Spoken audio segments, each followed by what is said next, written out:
Good evening, ladies and gentlemen. Good evening, viewers. I'm Matthias Ofiku, news editor of the Namibian Sun newspaper. Welcome to another edition of the Evening Review Show. Before we get into the business of the night, let's first have a look at tomorrow's headlines.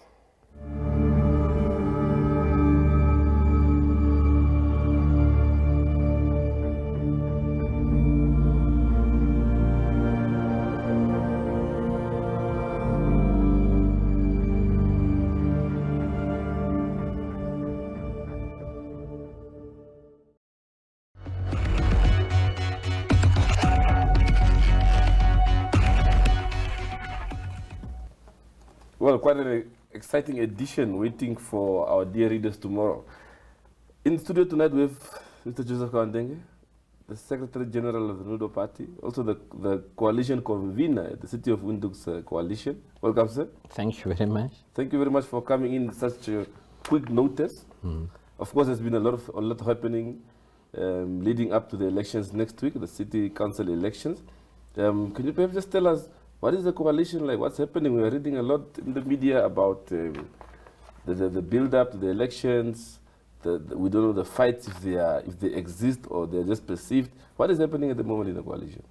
Well, all what I can say is that, as you might recall, somewhere this year we managed finally to sign the coalition agreement among the progressive forces. We went and signed and thought that that's the end of our bickering and infighting and whatnot. Unfortunately, that was not the case to be. Yes, naturally, when you come to your conclusion, your term comes to an end by the end of this year. There is jostling going around here, there. But to your question, yes, we have some difficulties in a coalition as we speak now, because we are not speaking as a collective. We are speaking in different corners, and something that is really not good at this point in time. Yeah, we've read in one of the local dailies today about possible plans to get the LPM into the coalition and so on. What is the coalition's take? Is it a principal decision of the entire coalition, or is it just one section of the coalition who feels that should be the direction that should be followed? Well, according to Section 12 of the agreement, of the coalition agreement, it's well open for any party in the City of Windhoek to join the coalition. So we are open for that. But there are processes that are stipulated within the coalition agreement how such a party should actually join the coalition. And unfortunately, what we are seeing now is that the IPC, in particular its leader, has taken upon himself to invite LPM to the coalition without the knowledge of the other opposition or the other coalition partners. And we are taking strong exception to this one, to say that we have no particular problem with LPM or any other party for that matter joining the coalition. The coalition is for all the citizens of Windhoek, but we have a serious problem when one principal or one party to the coalition takes upon itself to negotiate with a particular party, agree on a framework with that party without the consent of the whole four political parties that are formed or that are part of that coalition. So that's where we have a problem with. Yes. Of course, one of the reasons why we invited you at the last minute today is we stumbled upon a letter that was purportedly written by three of the coalition partners, being the Affirmative Repositioning Movement, Nudo, and the Popular Democratic Movement, under the subject Coalition Negotiations Outside Signed Coalition Agreement. What is this all about? Well, last week we had a very fruitful meeting where the four principals sat, that is Nudo, AR, PDM, and Dr. Itula himself, last Thursday the 18th. At that meeting, we decided that, okay, the term of office of the coalition is coming to an end.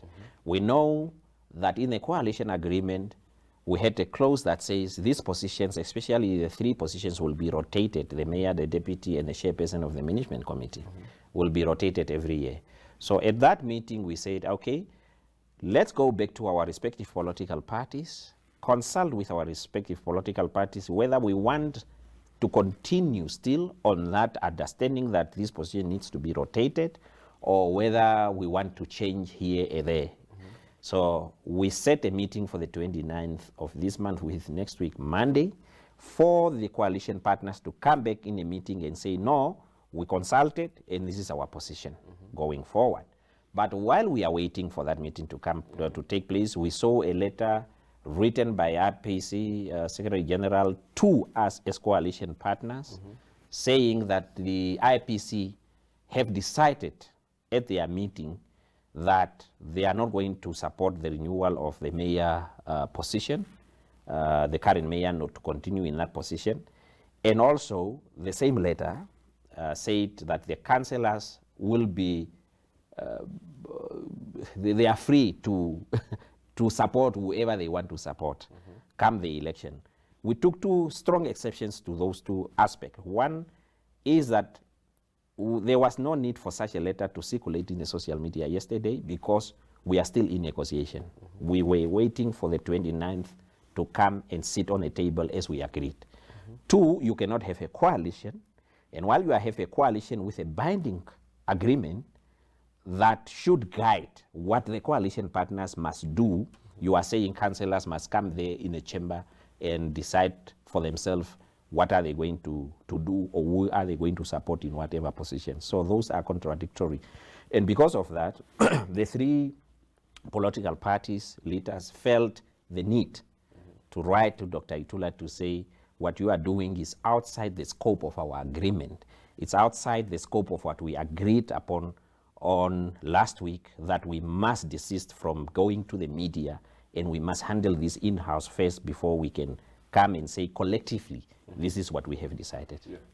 So if you say that meeting, one of the talking points was the consideration on whether to continue the current status quo, those in the seats, or not. Do you think this is partly birthed the current perhaps push and pull situation going on? Because I mean, there was an agreement saying that you should rotate every year. So why then you guys want to renege on that? Well, when you sit in a meeting, there are various issues that obviously comes in a meeting as you discuss as leaders.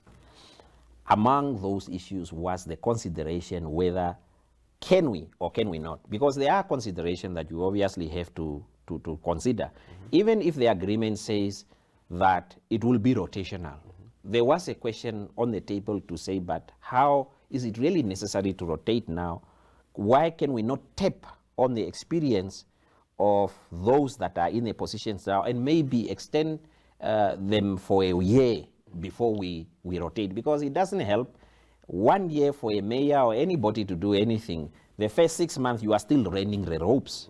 So you will not be able to do anything really within a year. So those considerations came on the table, and then that's where we said, okay, the agreement says so, but let's revert back. Let's discuss with our respective parties. And if we agree that all parties, we discuss, and we feel still that we must rotate, then we rotate. If we feel that no, let's amend that provision and allow the current comrades that are there to continue at least for another year, then let's do so. But this should be collective, whichever way we decide. Yeah. So would you say then, was this an oversight from the entire coalition at the start? Is it not something you anticipated? No, I don't think it was an oversight.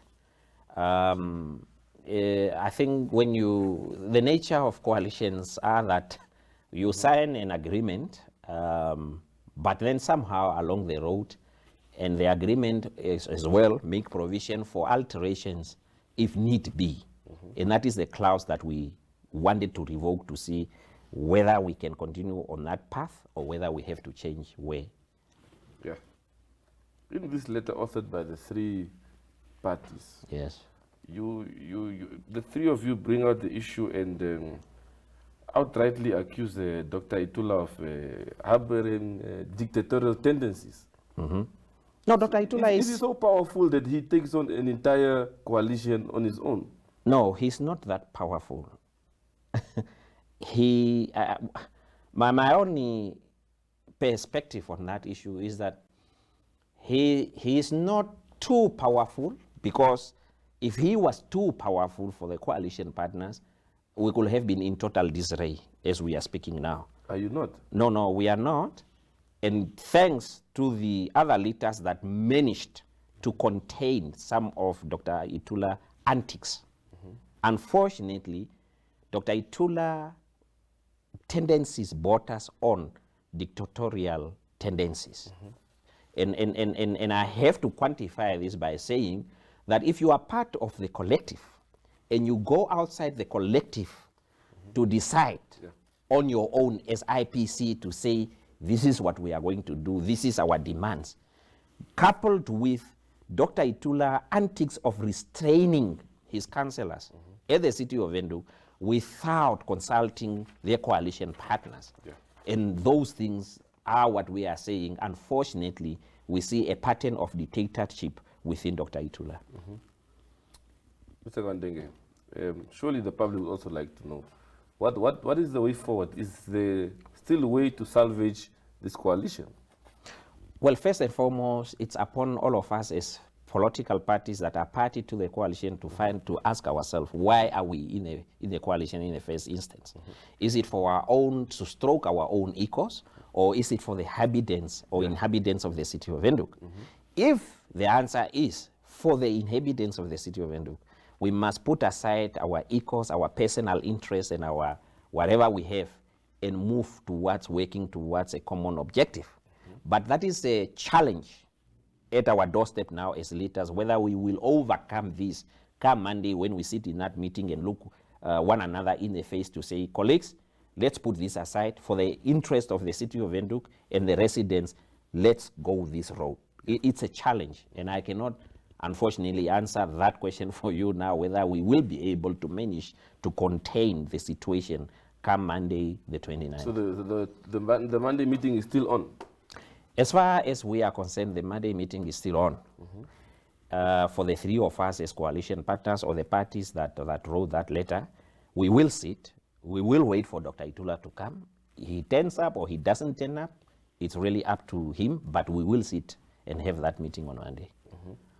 Surely residents of the city would also ask, because many of them would be complaining that all we hear and read about this coalition at the city is the fights, the bickering, and so on. What work has been done during the course of the year? Well, again, it's a question of how a person looks at it, because there has been progress in some areas. It's not that councillors have been fighting all along. Of course, the fights have been there, but in terms of service provision, in terms of land, houses, or housing, those are, there have been programs that have really been engineered by the current leadership that is there. That's why we say it will be premature to cut their term of office now. We need that continuity for them to continue finishing whatever they have started. So there has been some or two or three or four aspects that really the councillors work very hard on it to make progress. But unfortunately, they have been overshadowed by the constant fights, constant bickering, and all these things really at the end of the day, I personally will put it at the doorstep of IPC and its leader, Dr. Itula. So what would you say? What are some of the fundamental structural issues within the coalition itself that should change for this to be turned around? Well, for instance, we must consider ourselves as servants of the people, the city inhabitants. Two, all of us collectively, the four parties, or if they become five or whatever, must learn to take collective decision in the interest of the coalition and the citizens of the City of Windhoek. Because the problem that we are having current now is that everything we are blaming, we are playing, what is it? We are playing this blame game.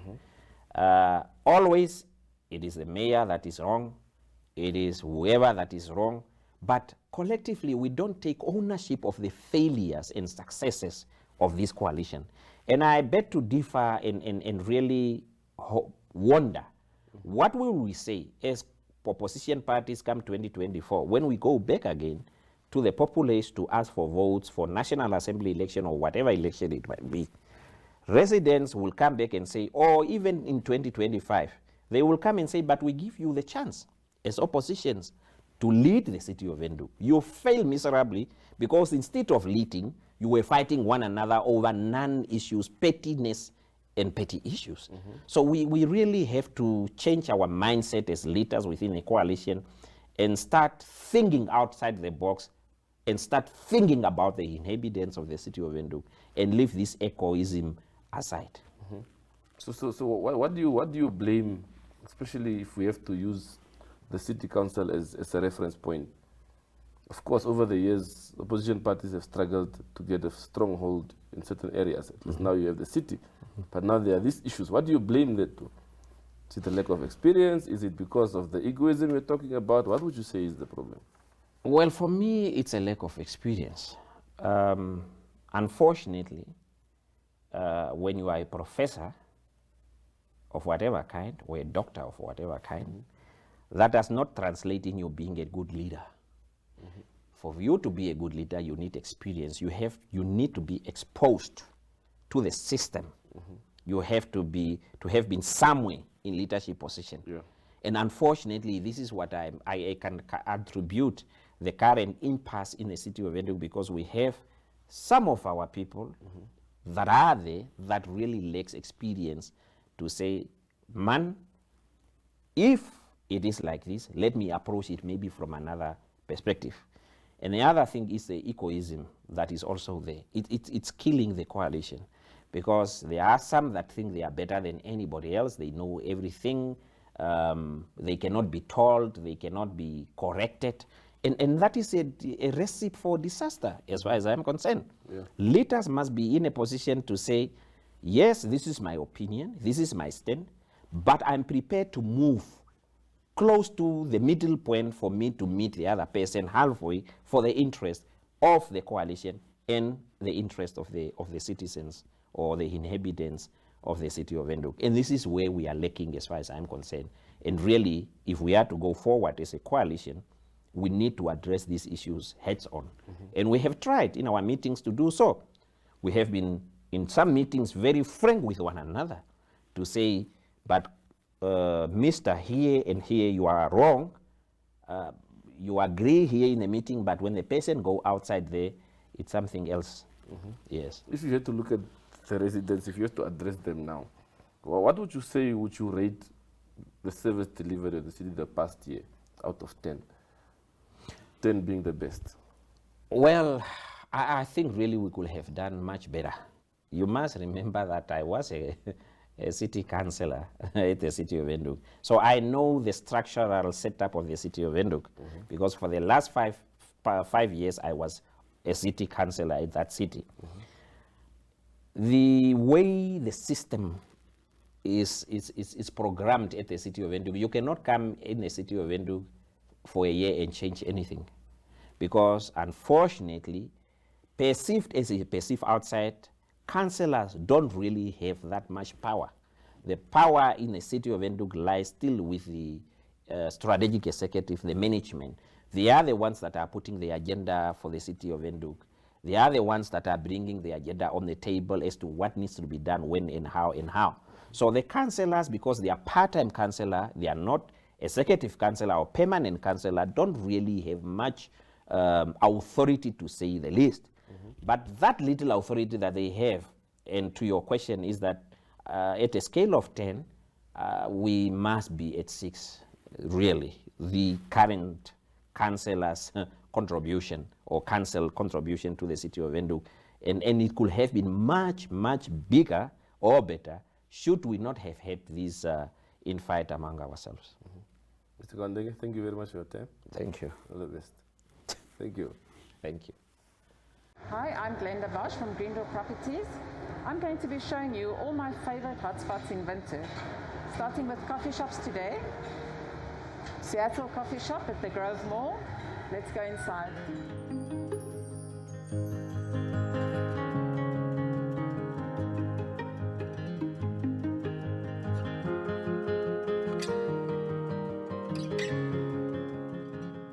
So why I like this coffee shop is they know my order. What am I ordering? Double shot, no fun cappuccino. Good. Thank you.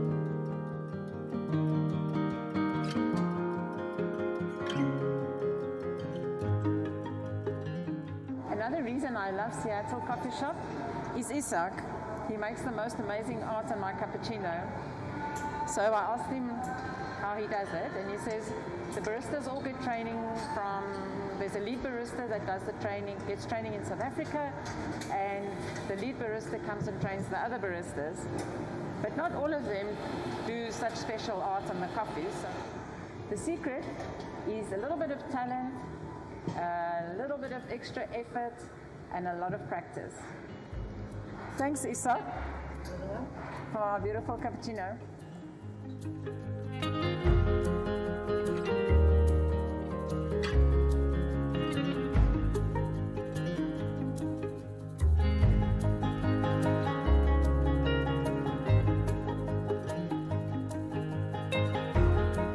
And if I really want to spoil myself, I'll have one of these, but not today.